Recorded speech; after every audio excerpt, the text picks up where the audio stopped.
गुरुर्ब्रह्मा गुरुर्विष्णु गुरुर्देवो महेश्वरः गुरुः साक्षात् परं ब्रह्म तस्मै श्री गुरवे नमः।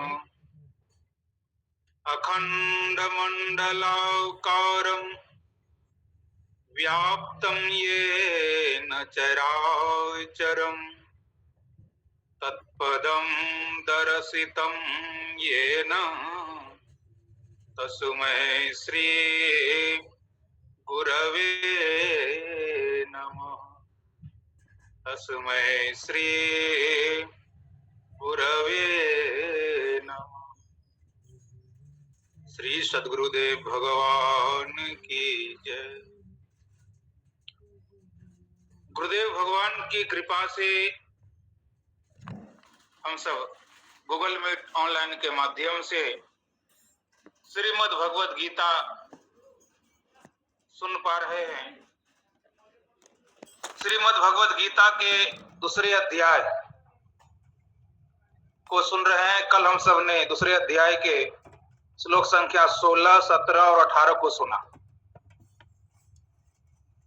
श्लोक संख्या 16 में बताया कि सत वस्तु का कभी अभाव नहीं होता है। जो सत है वो सदा रहता है, पहले भी था, अभी भी है, आगे भी रहेगा। वह सत है क्या? वो अपना स्वरूप है, आत्मा है। और असत वस्तु पहले तो नहीं था। असत को यहाँ पर नित्य शब्द, अनित्य शब्द से लिया गया है। अर्थ अनित्य। यह अनित्य क्या है? तो शरीर पहले नहीं था, अभी अनुभव हो रहा है और पुनः 50-100 साल के बाद यह नष्ट हो जाएगा, नहीं रहेगा। अगर वास्तव में इसका भाव नहीं है। पहले जो नहीं हो, बाद में नहीं रहे, तो बीच में जो दिखाई देता है यह अनित्य है, अर्थात असत है। तत्व ज्ञानी लोग सत और असत को, अर्थात नित्य और अनित्य को अच्छी तरह से जान लेते हैं। तत्व ज्ञानी मतलब आत्मज्ञानी। श्लोक संख्या 17 में कहा कि अविनाशी तु तद्विद्धि येन सर्वमिदं ततं विनाशम अव्ययस्यास्य न कश्चित् कर्तुम् अर्हति।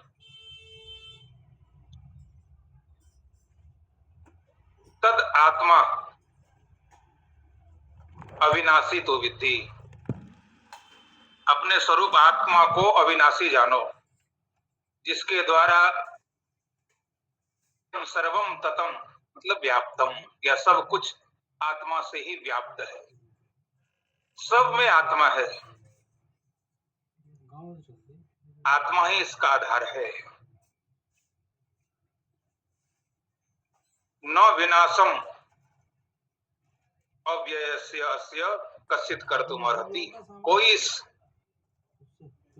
अव्यय स्वरूप, इस अविनाशी स्वरूप आत्मा का विनाश नहीं कर सकता। अर्थात मेरा जो स्वरूप है वह आत्म स्वरूप है, वह कभी विनाश नहीं होता, कभी नष्ट नहीं होता। पहले भी था, अभी भी है और आगे भी रहेंगे। तो फिर नष्ट होता क्या है? गत अंतवंत इमे देहा, श्लोक संख्या 18 में। यह शरीर नष्ट होता है। शरीर जन्म लिया, शरीर बढ़ने लगा, बड़ा हो गया, बूढ़ा हो गया, और फिर जर्जर अवस्था होते ही फिर यह नष्ट हो जाता है। इसलिए अंतवंत इमे देहा, देहा इमे देहा, यह देह ही सबके नष्ट होते हैं। देह में रहने वाला देही, शरीर में रहने वाला शरीरी नित्य, शरीर नित्य है। अनाशिनः नाश रहित है। अप्रमेय, किसी इंद्रियों से इस आत्मा को नहीं जाना जा सकता, इंद्रियों से परे है। इनको स्वयं से अनुभव कर सकते हैं, किसी और साधन से नहीं जान सकते। स्वयं को जानना हो तो स्वयं से अनुभव करो, मैं हूं और मैं इंद्रियों से परे हूं। इंद्रियों से तो विषयों का ज्ञान होता है, मैं विषय नहीं, मैं तो स्वयं आत्मस्वरूप हूं। इंद्रियां विषयों का ज्ञान करते हैं और स्वयं को जानना है तो स्वयं से जान ले, इंद्रियों को लगाने की जरूरत नहीं। कोई भी इंद्रिया इस आत्मस्वरूप को नहीं जान पाती। यहां तक कि श्रुति भी कहती है, नेति नेति नित निगम कह। निगम मतलब वेद भी नेति नेति कह करके कह देती है। यह आत्मा अप्रमेय है, अनासी है, नाश रहित है, नित्य है। इसलिए तुम्हें कोई भय करने की जरूरत नहीं है। तस्माद युद्धस्व भारत, हे भारत, हे अर्जुन, इसलिए तुम युद्ध करो। अर्जुन को यह भय हुआ है कि मैं उन भीष्म पितामह के ऊपर बाण चलाऊंगा जिनके गोद में खेला खाया, पला और बढ़ा, और उन गुरु के चरणों में बैठ करके मैंने जो ग्रहण किया वह आज मेरे सामने खड़े हैं, उसके ऊपर मैं प्रहार करूंगा, यह अच्छा नहीं होगा। इनको मैं कैसे मारूं? तो भगवान कहते हैं भीष्म पितामह नहीं मरेंगे, गुरु द्रोणाचार्य नहीं मरेंगे। भीष्म पितामह तो नित्य है, नाश रहित है, वह अविनाशी है। गुरु द्रोणाचार्य अविनाशी है, शरीर नष्ट होंगे। न भीष्म पितामह मरेंगे, न गुरु द्रोणाचार्य मरेंगे, न दुर्योधन आदि मरेंगे, कोई नहीं मरेगा, क्योंकि वास्तव में यह नित्य है, शुद्ध है, बुद्ध स्वरूप है, मुक्त स्वरूप है, यह नाश रहित है, प्रमा से भी जानने योग्य नहीं। इंद्रियां वहां पहुंच ही नहीं सकती, इसके बारे में सोच नहीं सकती। इसलिए चिंता करने की कोई जरूरत नहीं है। जो नित्य स्वरूप हो यह नहीं मरेगा। फिर मरेगा कौन? कहते अंतवंत इमे देहा, यह देह ही अंत होगा। तो देह तुम नहीं लड़ोगे, नहीं मारोगे तो क्या इसका देह बच जाएगा, रह जाएगा? नहीं रहेगा। क्या करना चाहिए? अर्जुन को लग रहा था कि मैं इसको मारूंगा तो मुझे पाप लगेगा।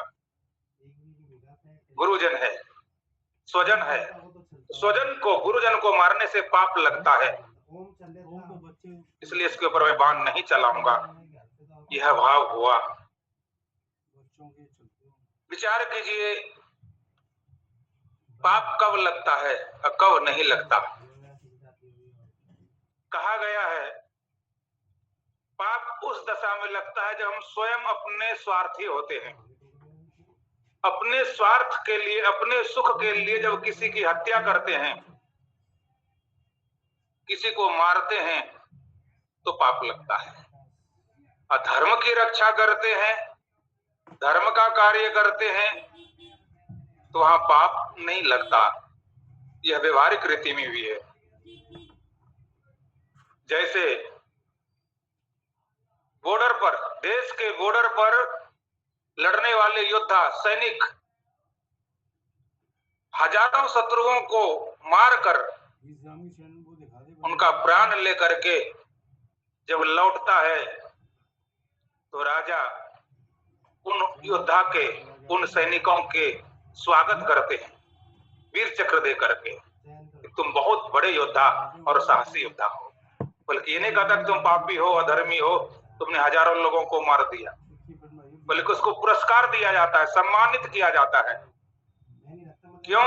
क्योंकि उन्होंने शत्रुओं का संहार किया। उनको पापी की गिनती में नहीं, बल्कि वीरता की गिनती में, देशभक्त की गिनती में उन्हें स्वीकार किया जाता, और उन्हें पाप वास्तव में लगता नहीं। वो स्वयं अपने के लिए नहीं मार रहा है, वह देश की रक्षा के लिए, धर्म की रक्षा के लिए लड़ रहा है। और जो चोर डकैत किसी की हत्या करके किसी का धन लूट लेता है, किसी का जान ले लेता है, जब वह पकड़ा जाता है तो क्या सरकार उसको पुरस्कार देती है? नहीं देती। बल्कि उसको आजीवन कैद, यहाँ तक कि फांसी की सजा उसको सुना देते हैं कि तुम अपराधी हो, पापी हो, तुमने दूसरों की हत्या की है, मर्डर किया है। क्यों? अपने स्वार्थ के लिए किया। तो जो व्यक्ति अपने स्वार्थ के लिए करता है, व्यवहारिक रीति में भी पाप उसे लगता है। पर जो धर्म के लिए किया जाता है, जो हमारा कर्तव्य कर्म है, वह यदि हम करते हैं धर्म की रक्षा के लिए, तो वहां पुण्य और पाप नहीं होता, बल्कि हमारा वहां धर्म पूर्वक कर्म होता है। अर्जुन, तुम्हारा ये कर्तव्य कर्म है, तुमको यह स्वाभाविक रूप से युद्ध प्राप्त हुआ है, तुमने जानबूझ करके लड़ने की इच्छा नहीं की, तुम्हारे सामने युद्ध सामने उपस्थित हुआ है, इसलिए तुम्हें लड़ना चाहिए। तस्मात् युध्यस्व भारत, इसलिए हे अर्जुन तुम लड़ो, प्रेरित किया भगवान ने। आगे 19 नंबर के श्लोक में कहते हैं, य एनम वेत्ति हंतारम यश्चैनम मन्यते हतम उभौ तौ न विजानीतो नायम हंति न हन्यते। य एनम वेत्ति हंतारम,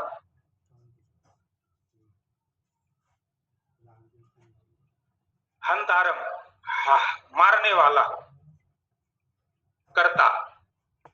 कोई यह सोचता है कि मैं उसे मारूंगा, व्यक्ति मतलब जानता है, यह एनम, एनम मतलब आत्मानम। कोई सोचता है कि मैं इस आत्मा को मारूंगा, विष्णु पितामह को मारूंगा, दुर्योधन को मारूंगा, गुरु द्रोणाचार्य को मारूंगा। तो यह भाव जिसके मन में आता है, कहता है न विजानीता, वास्तव में वह नहीं जानता। यश्च एनम मन्यते हतम, अब वो जानता है कि ये मर गया, मैं उसको मार दिया, कहते हैं वह भी नहीं जानता। उभौ तौ न विजानीते हतम मन्यते, वह मर गया। अरे वह भीष्म पितामह नहीं मरेगा, कैसे मर गया? गुरु द्रोणाचार्य नहीं मरेगा, शरीर उसका समाप्त हो गया, वह तो है, वह तो अजर अमर है। हम सब अमर रहते हैं। जब कोई शरीर छोड़ करके चला जाता है देशभक्त, तो उसकी हम सब नारा लगाते हैं, अमर रहे, अमर रहे, फलाना भक्त अमर रहे। मतलब वह अमर, वास्तव में अमर रहता है, अमर रहे की जरूरत नहीं पड़ती, अर्थात वह मरता नहीं। वह पहले भी था, अभी भी है और आगे भी रहेगा। इसलिए कोई भी सोचता है कि मैं उसे मारूंगा, समझ लीजिए वह नहीं जानता है उसे, और वह हमसे मर गया या मैं उसे मार दिया, वह भी नहीं जानता। वह तो न विजानीतो नायम हन्ति न हन्यते, नायम हन्ति, वह उसको नहीं मार सकते और वह मरता नहीं। जो मरता ही नहीं उसको मारेगा कैसे? यह आत्मा मरता ही नहीं, तो हम उसको कैसे मार सकते हैं? अर्जुन तुम कैसे मार सकते हो? जो दुर्योधन है, भीष्म पितामह है, गुरु द्रोणाचार्य है, कृपाचार्य है, अश्वत्थामा है, बाहुलिक है, जितनी भी सेना है खड़े हैं, उसको वास्तव में तुम नहीं मार सकते, वह मरता नहीं, इसलिए तुम उसे नहीं मार सकते। यह ज्ञान होना चाहिए। वास्तव में तुम जानते नहीं हो, इस चीज का तुम ज्ञान करो। ज्ञान ही सर्वोपरि है। न हन्ति न हन्यते, हन्ति मतलब मारता है, अयम न हन्ति, इसको कोई न मारता, न हन्यते, कोई इसको मार भी नहीं सकता है, मरता ही नहीं। जो इस तरह का ज्ञान हो जाए तो हम पुण्य और पाप से परे हो जाएंगे। सबसे संसार के कार्य ज्ञान पूर्वक होता है। भगवान जब भी कोई कार्य करते हैं तो ज्ञान पूर्वक करते हैं, इसलिए भगवान के किए हुए कार्य से भगवान को दोष नहीं लगता। क्यों नहीं लगता? वो ज्ञान पूर्वक करते हैं, इसलिए उनके कार्य को लीला कहा गया। लीला करते हैं भगवान, क्या करते हैं? लीला करते हैं। लीला मतलब जानते हैं, जैसे लीला करने वाला नाटक, लीला करना मतलब नाटक कहलाता है। नाटक क्या है? रंगमंच पर आजकल के भी बच्चे राम बनते, कोई रावण बनता, कोई लक्ष्मण बनता, कोई सीता, कोई हनुमान। जनता देखने वाली भीड़ हो जाती है और मंच पर एक एक करके राम आता है, रावण आता है, हनुमान आता है। वो कहता है रावण की मैं तुम्हें मार डालूंगा, राम कहता है मैं तुम्हें मार डालूंगा। हनुमान अपना गदा उठा लेता है मारने के लिए, पर वो रावण जानता है कि मैं तो यहां नाटक कर रहा हूं, वास्तव में ये मैं भेष धारण किया, मैं अंदर से तो कुछ और हूं, बाहर से जो दिखता हूं वह वास्तव में मैं नहीं हूं। राम भी जानता है, जो राम बना हुआ है नाटक मंच पर, रंगमंच पर, कि मैं राम नहीं हूं, मैं तो उनका भेष धारण किया हूं। तो ये भेष धारण करके मैं वह जिसका भेष धारण किया उसका रोल निभा रहा हूं, लोगों को उसके माध्यम से शिक्षा दे रहा हूं। तो उसी तरह से यह संसार रंगमंच है, और इस रंगमंच पर जिसको जो भी पाठ्यक्रम मिला, कार्यक्रम मिला, अपने पाठ्यक्रम से, कार्यक्रम से अनुभव कर अच्छी तरह से अपना रोल को यदि निभा दिया, अपनी आदत निभा दी, सही तरह से अपने कार्य कर दिया, तो भगवान प्रसन्न होते हैं कि संसार रूपी रंगमंच पर जाकर के तुमने बहुत अच्छा कार्य किया। पर तुमको हर समय यह ज्ञान होना चाहिए कि तुम सिर्फ वहां अपना कार्य निभाने के लिए गए हो, वहां रहने के लिए, वहां अपने आप को उसमें तादात्म्य करने के लिए मैं वही हूं। यह भाव हमारे अंदर होना चाहिए। यथा अनेकन भेष धरी नित्य करहि नट कोई, सोई सोई भाव दिखावहि आपुन होय न सोए। वह वास्तव में तरह करके और तरह तरह का कार्य करता है। भगवान ही वास्तव में अनेक रूपों को धारण करते हैं। वह परमात्मा ही एक से अनेक हो जाता, एक वो हम बहुत श्याम, मैं एक से अनेक हो जाऊं, वही पुरुष हो गए, वही स्त्री हो गए, वही मनुष्य हो गए, वही पशु पक्षी हो गए, वही कीड़े मकोड़े हो गए। अनेक रूपों को उन्होंने धारण किया, पर यह रूप और यह नाम संसार में अंतवंतः।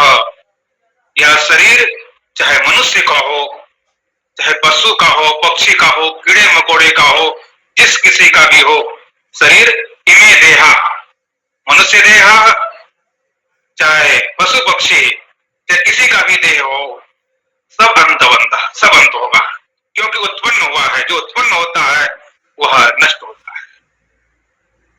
इसलिए ये शरीर मैं नहीं, ये हमको ज्ञान सबसे पहले यह होना चाहिए कि मैं शरीर नहीं, मैं शरीर में रहने वाला शरीरी, अर्थात मेरा नाम आत्मा है।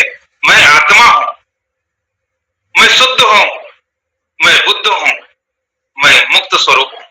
एक मां मदालसा हुई, उन्होंने जन्म लेते ही अपने बेटे को ज्ञान दिया करती थी, शुद्धोसी बुद्धोसी निरंजनोसी संसार माया परिवर्जितोसी, संसार स्वप्नम त्यज मोह निद्राम मदालसा वाक्यमुवाच पुत्रम।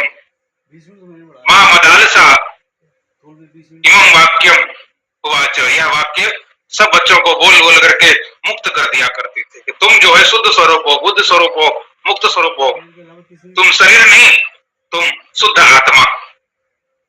यह ज्ञान, हम सबको भी यही ज्ञान होना चाहिए कि मैं आत्मा हूं और वह शुद्ध स्वरूप हूं, मेरे में कोई विकार नहीं है, मैं नित्य स्वरूप हूं, मैं नाश रहित हूं।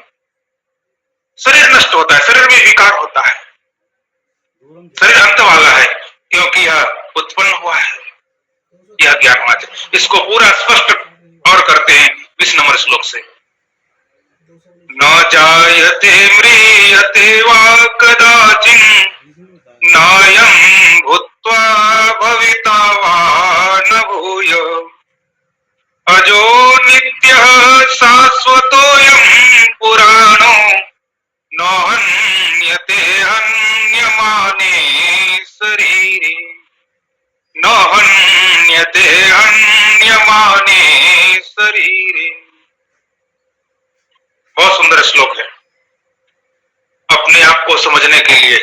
मैं कौन हूं, खुद का ज्ञान नहीं होगा, स्वयं का ज्ञान नहीं होगा, तो फिर हम दुनिया को जान करके भी फिर क्या करेंगे।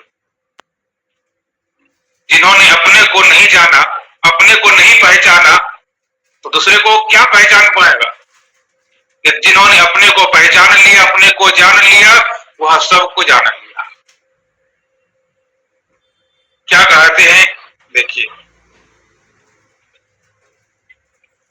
पंक्ति में, न जायते म्रियते वा कदाचित न अयम, नायम लिखा है श्लोकों में, ध्यान देंगे। श्लोक संख्या 20। नायम न अयम कदाचित, दो नकार है, एक नकार कदाचित में चला जाए, कदाचित, तो को दो, अदो को फिर न हो गया व्याकरण की दृष्टि से। कदाचित, कदाचित कभी भी, अयम, अयम मतलब यह आत्मा, यह आत्मा कदाचित कभी भी न जायते, कभी भी जन्म नहीं लेता। पहले भी जन्म नहीं लिया है, अभी भी जन्म नहीं लिया है, कहीं आगे जन्म ले सकता है इसी युग में, कतई नहीं, कभी भी जन्म। अर्थात मेरा जन्म हुआ ही नहीं, मैं जन्म नहीं लिया। जन्म किसका होता, आत्मा का जन्म नहीं होता। न जायते, और जिसका जन्म ही नहीं हुआ तो न मरियते, वह फिर मरता है नहीं। जिसका जन्म होता है वह मरता है। तो जन्म किसका होता, यह शरीर का होता है। तो शरीर जायते और शरीर मरियते, शरीर का जन्म होता है। शरीर में 6 भाव विकार है, अस्ति, जायते, वर्धते, विपरिणमते, अपक्षीयते, विनश्यति। ये 6 भाव विकार शरीर में है। तो शरीर के विकार को हम अपने आप में, अपने में क्यों ग्रहण करते हैं। शरीर के सुख दुख को हम अपना सुख दुख क्यों मानते, हम तो उससे अलग है। अरे घर के दीवार में कहीं खरोच आ जाए, दुख तो होता है क्योंकि मेरा घर है, उसमें खरोच आ गया, कहीं दीवार टूट गया, दुख तो होता है क्योंकि मेरा घर है। पर मेरा दीवार टूट गया तो उसके लिए कोई दिक्कत नहीं है, जुड़ा था, टूट गया, फिर से हम जोड़ सकते हैं उसको, फिर से वो जुड़ जाएगा। उसमें बिल्कुल मैं ही टूट गया ऐसा तो नहीं हो सकता, मेरे भी खरोच आ गया ऐसा नहीं। उसी तरह से शरीर, शरीर के अंग प्रत्यंग में कहीं दुख हो, कहीं पीड़ा हो, तो वह अपने में नहीं लेना चाहिए कि मेरे में पीड़ा है, मैं पीड़ित हो गया, मैं दुखी हो गया। अज्ञान सबसे बड़ी चीज है कि जब मैंपन का बोध सुख दुख में होने लगता है कि मैं दुखी हो गया, मैं सुखी हो गया, मेरा उन्होंने अपमान कर दिया, उसने मेरा सम्मान किया, यह भाव जब आता है तभी भाव आता है जब हम इस शरीर के साथ संबंध करते हैं। और जो मान की इच्छा, सम्मान की इच्छा करता है, वह शरीर से अभिमान युक्त होकर के करता है, और जो सम्मान की इच्छा करता है उसको अपमान भी सहना पड़ेगा, क्योंकि यह द्वंद्व है। पहले श्लोक आ गया है कि द्वंद्व से दुख मिलता है, और द्वंद्व जितने भी है वह शरीर के साथ संबंध रखता है। विचार करके ही करना चाहिए। शरीर के सुख दुख को अपने में नहीं लगाना चाहिए, नहीं मानना चाहिए। शरीर शरीर है। ये शरीर के 6 भाव विकारों को संतों ने विस्तार किया है। एक व्याकरण ग्रामर लिखने वाले ऋषि हुए जिसका नाम है यास्क मुनि। यास्क मुनि ने एक व्याकरण लिखा है जिसका नाम है निरुक्त। वेद के 6 अंग है, उसमें से एक है निरुक्त, जो कि यास्क मुनि ने लिखा है। वेद को समझने के लिए यह निरुक्त विशेष रूप से पढ़ना पड़ता है, क्योंकि पाणिनि व्याकरण से कहीं कहीं शब्द का अर्थ नहीं लगता। वैदिक व्याकरण यह वास्तव में निरुक्त है। तो निरुक्त में ही यह शरीर के बारे में विचार किया था यास्क मुनि ने। अस्ति जायते वर्धते विपरिणमते अपक्षीयते म्रियते।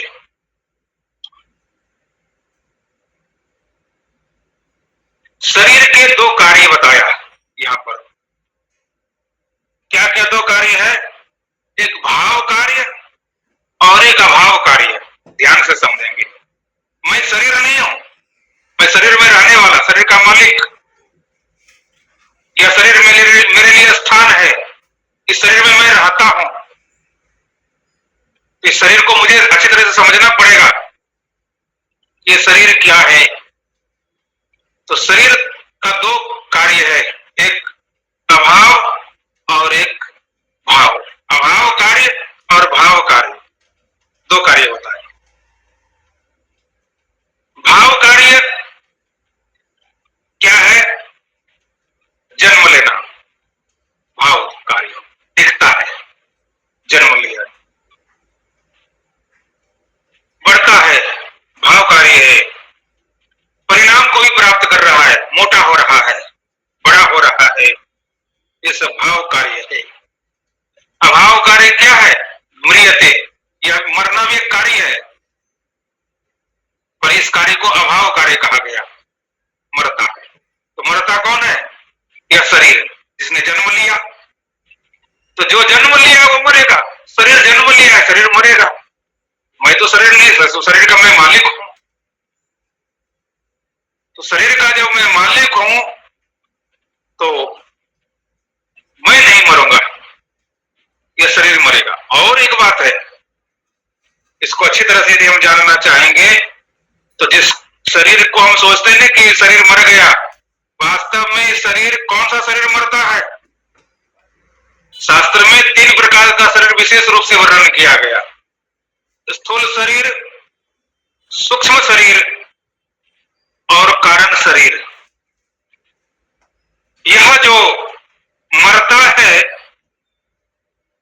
और जो जन्म लेता है, तो यह स्थूल शरीर जन्म लेता है और यही धीरे धीरे स्थूल शरीर बढ़ता चला जाता है और बढ़ते बढ़ते बढ़ते बड़ा हो जाता है, बूढ़ा हो जाता है और फिर मर जाता है।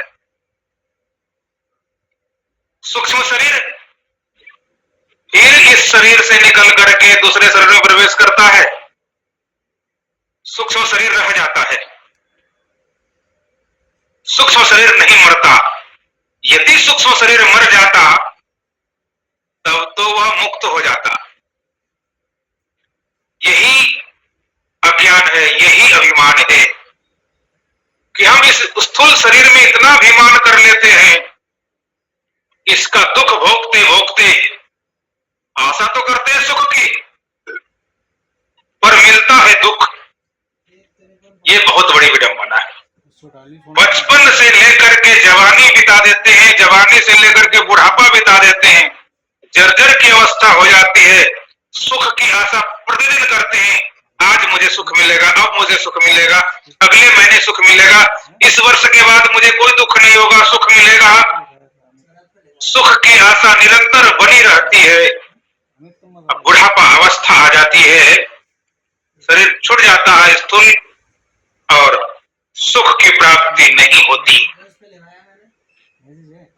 तो कौन सा शरीर छूटा? स्थूल शरीर छूटा। इसके अंदर जो सूक्ष्म शरीर है वह रह ही गया। अब यह यदि पूरा पूरा शरीर छूट जाता तब तो परमात्मा की प्राप्ति होती। इसलिए सूक्ष्म शरीर रहने के कारण से, कारण शरीर रहने के कारण से यह पुनः दूसरा जन्म लेता है, किसी अन्य शरीर को प्राप्त करता है, या तो मनुष्य का शरीर प्राप्त करे या पशु पक्षी का शरीर प्राप्त, कोई भी स्थूल शरीर उसे चाहिए, कोई न कोई शरीर पुनः प्राप्त करता है, सूक्ष्म शरीर रह जाता है। कभी कभी सूक्ष्म भी अति सूक्ष्म होने पर वह कारण शरीर रहता ही रहता है, जिसके कारण से इनका नाम जीवात्मा पड़ता है। व्यवहारिक दृष्टि में, शास्त्र में भी व्यवहारिक सत्ता को भी अच्छी तरह से समझाया गया और बताया गया। अर्थात जीवात्मा, जीवात्मा किसको कहते हैं? जीवात्मा जो जी रहा है और इस शरीर में अभिमान कर रहा है और शरीर के सुख दुख को अपना सुख दुख माना है, वो है जीवात्मा। जीवात्मा का लक्षण किया गया है। जीवात्मा किसे कहते हैं? अंतःकरण विशिष्ट चेतन, वो जीवात्मा कहते हैं। याद रखना, अंतःकरण विशिष्ट चेतन को जीवात्मा। अंतःकरण, अंतःकरण क्या है? अंतःकरण में चार भेद है, मन, बुद्धि, चित्त, अहंकार। तो मन, बुद्धि, चित्त, अहंकार से युक्त आत्मा को जीवात्मा कहा गया। तो यह अंतःकरण विशिष्ट जो चेतन है, यह कभी मनुष्य के शरीर में आता, मनुष्य शरीर को बढ़ाते रहता, इसमें सुख दुख भोगते रहता, फिर यहां से निकलता, फिर किसी अन्य शरीर में जाता, फिर वहां सुख दुख भोगता, फिर उस शरीर को छोड़ करके फिर तीसरे शरीर में जाता, फिर चौथे शरीर में जाता। इस तरह से काल चक्र में चलता रहता है। तो यह स्थूल शरीर छूट गया तो सूक्ष्म शरीर छूटेगा कैसे? और कारण शरीर छूटेगा कैसे? क्योंकि मैं तो शरीर नहीं हूं, मैं स्थूल शरीर नहीं हूं, मैं सूक्ष्म शरीर नहीं हूं और मैं कारण शरीर भी नहीं हूं। मैं किसी प्रकार का शरीर नहीं हूं, मैं तो शरीर के अंदर रहने वाला मैं शरीर ही हूं, अर्थात मैं आत्मा हूं और वह शुद्ध आत्मा हूं, अंतःकरण विशिष्ट आत्मा नहीं। अंतःकरण विशिष्ट आत्मा होंगे तो हम वो जीवात्मा कहलाएगा, एक नाम हमको उपाधि युक्त होगा जीवात्मा, क्योंकि हम अंतःकरण विशिष्ट शुद्ध आत्मा होंगे तभी ज्ञान स्वरूप की स्थिति होगी। अंतःकरण से विशिष्ट रहेंगे, कारण शरीर से विशिष्ट रहेंगे तो जीवात्मा कहा गया, जीवात्मा। और यदि स्थूल शरीर से छोड़ करके सूक्ष्म शरीर जो भटकने लगता है तो इसी आत्मा को प्रेत आत्मा कहते हैं, कि प्रेत आत्मा। और कहीं मनुष्य के शरीर में आकर के गलत काम करने लगता तो व्यवहारिक सत्ता में उसको दुष्ट आत्मा कहते हैं, ये दुष्ट आत्मा है। व्यवहार में लोग दूसरे को बोलता है ये बहुत दुष्ट आत्मा है। तो प्रेतात्मा, दुष्टात्मा व्यवहारिक जगत में बहुत प्रयोग करते हैं, ये बहुत दुष्ट आत्मा,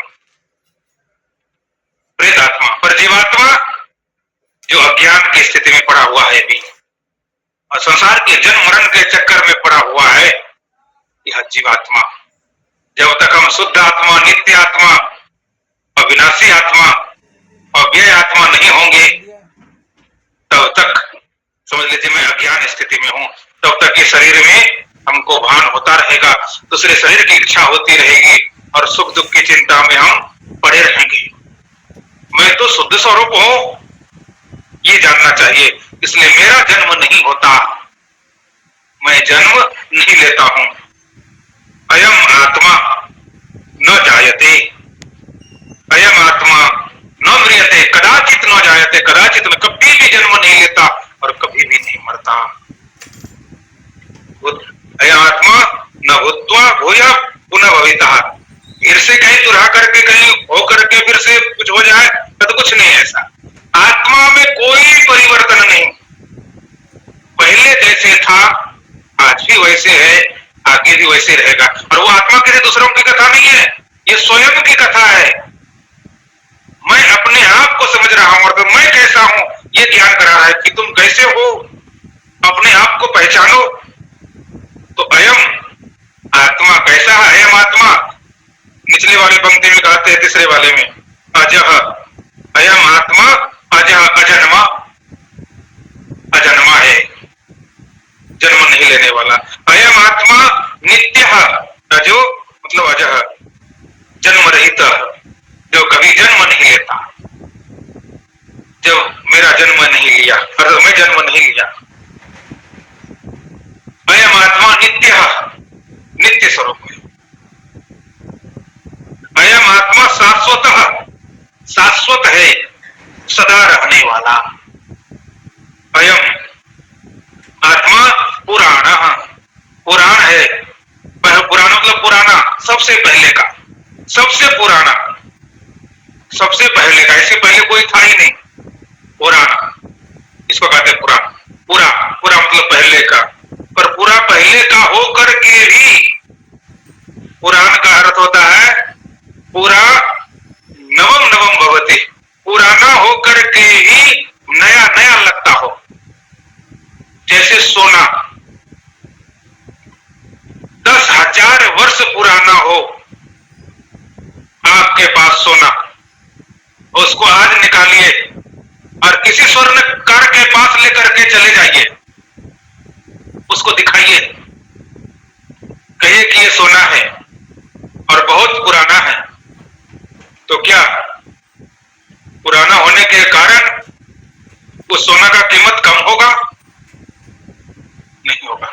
चाहे आपके पास 10 दिन का सोना खरीदा हुआ हो, या 10 वर्ष का पहले का खरीदा हुआ हो, या 10,000 वर्ष का पहले का पड़ा हुआ सोना हो, वह पुराना होकर के भी नया के तरह ही लगता है।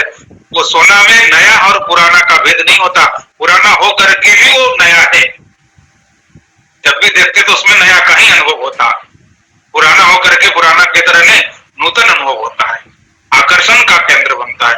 वैसे आत्मा कैसा है, सबसे पहले का होकर के और आज भी वो नया जैसा अनुभव लगता है कि मैं अभी हूं और मेरे अंदर में वह संपूर्ण सामर्थ्य शक्ति है और मैं शाश्वत हूं, नित्य हूं। यह शरीर के मर जाने से मैं नहीं मरूंगा। न हन्यते हन्यमाने शरीरे, लास्ट वाले श्लोक संख्या 20 में चौथा पंक्ति कहते शरीरे हन्यमाने, शरीर के नष्ट होने पर, शरीर के मर जाने पर आत्मा न हन्यते, अयम आत्मा न हन्यते, यह आत्मा नहीं मरता, इसको कोई नहीं मारता। पर हन्यमाने कौन मरेगा, किसको मारेगा? तो कहते हैं शरीर मरेगा। शरीर के मर जाने पर आत्मा नहीं मरता। पर यह भी याद रखना कि हंतर में मारने वाला हूं, यह भी नहीं, मैं नहीं मारता, कोई किसी को नहीं मारता, सब अपने अपने काल के वशीभूत होते हैं। जिसका समय पूरा हो जाता है वह मर जाता है।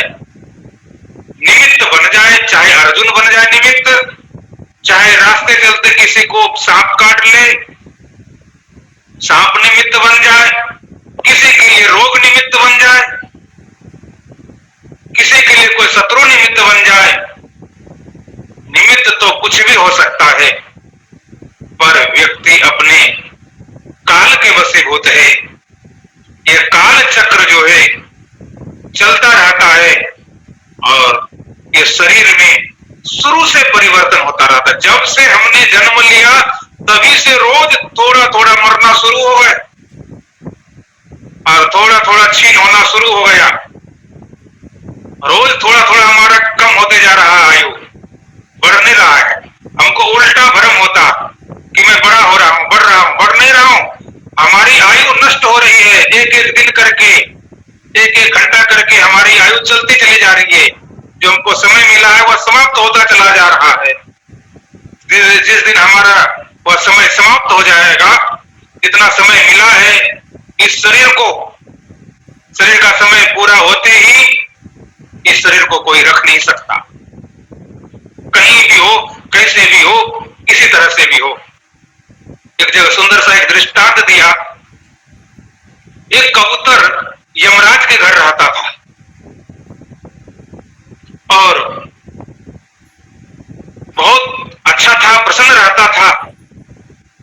एक दिन यमराज घर लौटा, उस कबूतर को देखा और मन में विचार करने लगा, अरे कल ही इसकी मृत्यु है और ये समुद्र के पार एक पहाड़ की कंदरा में मृत्यु है, पर ये छोटा कबूतर उड़ करके उतना दूर तक जाएगा कैसे? इसकी मृत्यु कैसे होगी? यमराज भी आश्चर्यचकित हो गए, जो लेखा जोखा करने वाला है कि आखिर यह घटना घटेगी कैसे? ये मेरे यहां रहते हैं। और एक दृष्टि से उस कबूतर को देखने लगा, इसकी आयु तो शेष हो जाएगी। कबूतर को जैसे दृष्टि डाल करके यमराज ने देखा तो कबूतर डर गया। यमराज थोड़ा सा अंदर गए अपने घर, छिप करके यमराज के घर से बाहर निकला और पक्षियों के राजा गरुड़ से मिला। संजोग से वहां गरुड़ पहुंच गए। कबूतर ने अपना दुख भरी कहानी सुनाई कि मैं यमराज के घर रहता हूं, आज हमको यमराज ने टेढ़ी दृष्टि से देखा है, लगता है मुझे मारेंगे। हे पक्षियों के राजा, मैं भी एक पक्षी हूँ, कबूतर हूँ और पक्षियों के आप राजा गरुड़ हैं, आप मेरी रक्षा कीजिए, मैं आपके शरण में हूँ, मुझे कहीं दूर ले चलिए यमराज के घर से। कहा कि चिंता मत करो, तुमको मैं समुद्र के पार ले चलता हूँ, छिपा दूंगा, कोई ढूंढ नहीं पाएगा, बैठ मेरे पीठ पर। गरुड़ ने उस कबूतर को अपने पीठ पर बिठाया और उड़ता हुआ समुद्र के पार चला गया और एक पहाड़ के कंदरा में, गुफा में उनको छिपा दिया और अंदर इधर बाहर से पत्थर ढक दिया कि कोई उसको निकाल नहीं पाए, कोई उसको ढूंढ नहीं पाए, देख नहीं पाए। और उड़ता हुआ पुनः लौटा गरुड़ और यमराज से जाकर के मिला और यमराज से पूछते हैं, कहिए यमराज जी क्या हाल चाल है, ठीक ठाक तो है? तो बोला कि हाँ सब कुछ तो ठीक ही है, पर एक आश्चर्य की बात मेरे मन में आ गई। बोला क्या?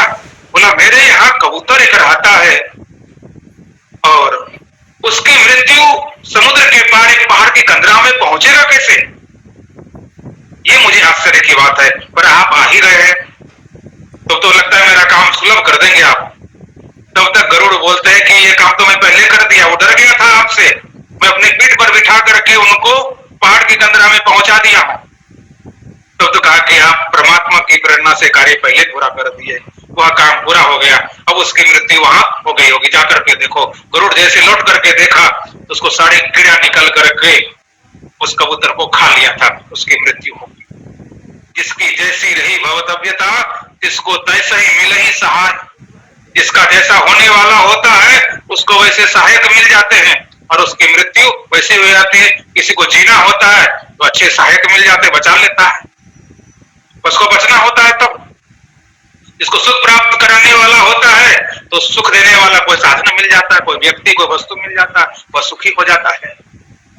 पर ज्ञान हमको हर समय होना चाहिए कि मैं तो शुद्ध स्वरूप हूं, आत्म स्वरूप हूं। अन्य माने शरीर, शरीर के नष्ट होने पर अयम आत्मा अर्थात अयम अहम न हन्यते, मुझे कोई नहीं मार सकता, मैं अविनाशी हूं, नित्य हूं, शुद्ध हूं, अजन्मा हूं, शाश्वत हूं, पुराना हूं। इस तरह का भाव हमारे अंदर होना चाहिए। हरि ओम। श्री सद्गुरुदेव भगवान की जय। जय श्री कृष्ण। जय श्री कृष्ण।